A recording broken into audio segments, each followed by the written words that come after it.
Hello, karibu katika channel yetu ya AWS Clinic. Na leo tutaongelea tiba ya vidonda vya tumbo, namna asili ya kuondokana na changamoto ya vidonda vya tumbo. Nikukumbushe, kama ni mara ya kwanza kufuatia channel yetu, basi usahau kusubscribe na comment ili uweze kuwa mtu wa kwanza kupata dondoo za kiafya tunapotuma kila siku. Tunavyofahamu changamoto ya vidonda vya tumbo sasa hivi imekuwa ni changamoto kubwa sana, sio kwa watoto, sio kwa watu wazima. Kila mtu ukienda kwenye sherehe ndio utagundua bana, mimi usiniwekee marage, mimi usiniwekee chakula fulani, chakula chenye pilipili, juice, soda fulani kwa sababu ya vidonda vya tumbo. Basi ni changamoto imekuwa ikiwafanya watu wamekuwa wakikosa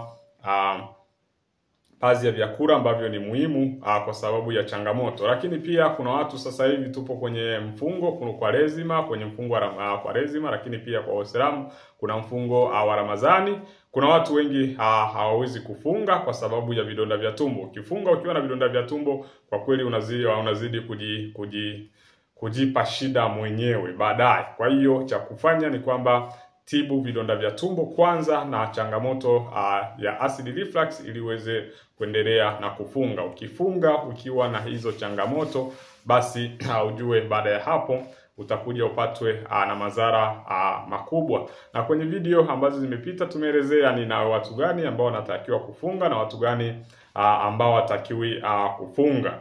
Kwa sababu ya changamoto ambazo tunazo za kiafya, basi kuna mazingira pia hayaturuhusu moja kwa moja kufanya vitu fulani. Sasa hapa nitakupa namna rahisi nyingine, kwa sababu kwenye video ambazo zimepita tumeelezea namna ya kutumia mziwaziwa kuondokana na vidonda vya tumbo, lakini leo nitaongelea namna ya kutumia ndizi kuondokana na changamoto ya vidonda vya tumbo. Nitaongelea katika namna mbili, na wewe utaangalia ni ipi bora ambayo unaweza ukaitumia kuweza kuondokana na hiyo changamoto ya vidonda vya tumbo. Tufahamu tunavyoongelea vidonda vya tumbo kuna causative kubwa wawili. Kuna vitu ambavyo vinasababisha vidonda vya tumbo, viko vya aina mbili. Cha kwanza ni bakteria ambayo tunasema H. pylori. H. pylori ni bakteria moja kwa moja ambao wanasababisha vidonda vya tumbo, lakini namba mbili ni acid reflux. Acid inavyokuwa nyingi tumboni, basi na yenyewe inapelekea changamoto ya vidonda vya tumbo moja kwa moja. Sasa tutaelezea ni namna gani ya kuweza kuondokana na hiyo changamoto. Lakini dalili za vidonda vya tumbo zipo kadha wa kadha, tutataja baadhi. Kwanza kuna gesi, mtu anahisi gesi kali tumboni, mtu anahisi kiungulia. Lakini kuna dalili nyingine ambayo wengi hawaisemi lakini imekuwa ikiwasumbua watu wengi, ni mapigo ya moyo kwenda mbio. Na baada ya mapigo ya moyo kwenda mbio, watu wengi wanakimbilia kucheki pressure ya changamoto ya moyo, kwamba labda moyo una changamoto, lakini wakicheki hizo hamna shida, ni kwamba pako sawa. Kwa hiyo kama unapitia changamoto hiyo, lakini pia lakini hali una vidonda vya tumbo, jua hiyo sio pressure, sio changamoto yote ya moyo, hivyo ni vidonda vya tumbo vinakufanya moyo kwenda mbio. Kwa hiyo kama una changamoto ya moyo kwenda mbio, mapigo ya moyo kwenda mbio, basi hakikisha unacheki vidonda vya tumbo kwanza. Na wengi wamekuwa kipima, hauna pressure, una changamoto yote ya moyo, lakini bado moyo unaenda mbio. Kwa hiyo moyo kwenda mbio, mapigo ya moyo kwenda mbio, jua pia ni changamoto ya vidonda vya tumbo. Lakini kuna tumbo kunguruma. Tumbo kunguruma basi na pia ni dalili mojawapo ya vidonda vya tumbo. Na lakini maumivu chini maumivu kwenye mbavu ambayo yanapitia, tunasema ni chini ya ziwa, wengi wamekuwa wakipitia changamoto hii pia, na yenyewe ni dalili mojawapo ya vidonda vya tumbo. Kuna dalili kadha wa kadha, lakini pia vidonda vya tumbo inakuwa na madhara mengi. Baadhi ya madhara namba moja ni utumbo kutoboka. Madhara namba mbili, saratani. Tumeshaelezea kwenye video ambazo zimepita, saratani zote za tumbo tumeweza kuzielezea vizuri. Lakini pia inapelekea bawasiri kwa sababu inavuruga ule mfumo wa mmeng'enyaji wa chakula. Kwa watu ambao pia wanaume wa upande wa nguvu za kiume, pazi zinaweza zikapungua kwa sababu mfumo wako hautakuwa sawa ukiwa na vidonda vya tumbo. Lakini pia kwa kina mama inawasumbua sana ukiwa wajawazito, lakini pia inaweza kapelekea ujauzito kuweza kutoka na wengine kushindwa kubeba ujauzito, kwa sababu tunasema mifumo ya mwili wa binadamu huwa inategemeana. Kwa hiyo ikitokea mfumo mmoja umekwama, basi inaleta shida kwenye mwili wako. Lakini pia ni chanzo cha bawasiri. Wengi wanapata bawasiri, wanapata choo kigumu, constipation, na wengine kutopata kabisa choo basi jua ni dalili pia ya vidonda vya tumbo. Sasa nitataja namna ya kwanza tumeshaongelea kwenye video ilizopita, namna ya kutumia mziwaziwa kutibu vidonda vya tumbo. Leo tutaongelea namna ya kutumia ndizi. Mara nyingi tutatumia maganda ya ndizi, zile ndizi ambazo zimeiva. Chukua zile ndizi zilizoiva, huwa tunamenya yale maganda huwa tunayatupa. Sasa ukitupa lile ganda unakuwa umetupa tunasema hiyo unakuwa umetupa mali. Unakuwa umetupa mali, umetupa dawa mojawapo ya vidonda vya tumbo. Kwa hiyo cha kufanya utatafuta yale maganda ya ndizi, zile ambazo zimeiva utayaanika juani. Ukishayaanika basi utaweza kuyasaga. Ukishasaga utapata unga wake. Sasa ule unga utakuwa unaweka kwenye maji ya uvuguvugu, kaongeza na asali, unakunywa ile asubuhi, unakunywa mchana na unakunywa jioni. Hiyo ni namna mojawapo ya kutibu vidonda vya tumbo. Namna namba 2 ni kutafuta ndizi zile ambazo ni za kupika. Tunasema ndizi mbichi.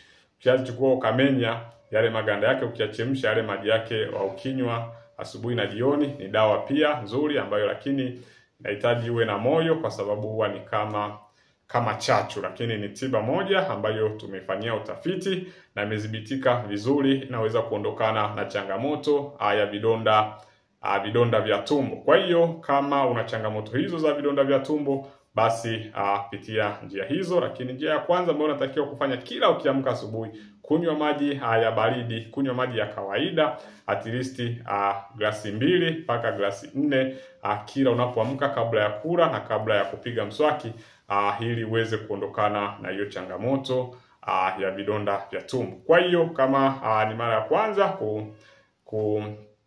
kuona channel yetu, basi usahau kusubscribe na comment ili uweze kuwa mtu wa kwanza kupata dondoo za kiafya tunazotuma kila siku. Lakini pia nikukumbushe, wewe utatuambia kwenye comment, tunasema sharing is caring, ulitumia dawa gani kuondokana na hiyo changamoto ya vidonda vya tumbo. Lakini sasa wengi wao wanalalamika kwamba dawa nyingi za vidonda vya tumbo hazifanyi vizuri. Ni kwamba kwa nini hazifanyi vizuri? Kwa sababu hazina zinki. Tunasema zinki kwenye dawa ya vidonda vya tumbo, zinki huwa inatumika kwenda kukausha vidonda vya tumbo. Na kweli tunaposema mtu ana vidonda vya tumbo, huo ni uhalisia. Yaani kama unavyoona kidonda, na maana wale bakteria au acid reflux wanaenda inasababisha vidonda vya tumbo, inatabisha vidonda kwenye kuta za tumbo. Kwa hiyo ukitumia dawa ambazo haziwezi kuyeyusha au kuweza kukausha kabisa vile vidonda na kuenda kuongeza mucous membrane, basi hiyo ni riski na ni changamoto kubwa ambayo inaweza kusababisha ukinywa dawa utapata matokeo ya muda mchache, lakini baadaye changamoto inarudi. Kwa nini? Kwa sababu zinki haipo pale.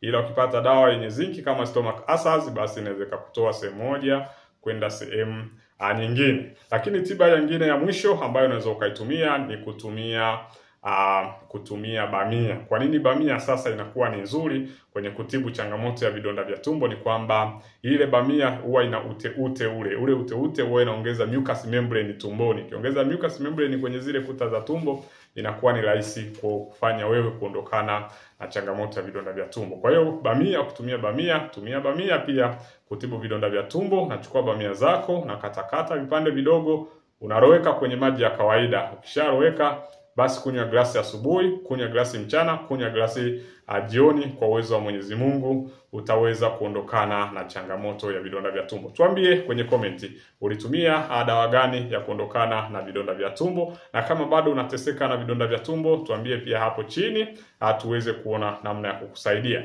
Lakini kama pia una vidonda vya tumbo au unahitaji kupata kitabu ikiweze kuongezea maarifa zaidi, basi usisahau kututafuta. Kitabu kinaitwa Afya ya Tumbo. Ni kitabu ambacho ni mjarabu, kwa sababu kimeelezea na mazoezi gani ambayo unatakiwa kufanya ukiwa na changamoto ya vidonda vya tumbo. Kwa hiyo kama unahitaji kitabu, tuandikie hapo kwenye comment neno kitabu, na sisi tutaweza kukupa namna ya kukipata kiurahisi. Kwa hiyo karibu na Mungu akubariki.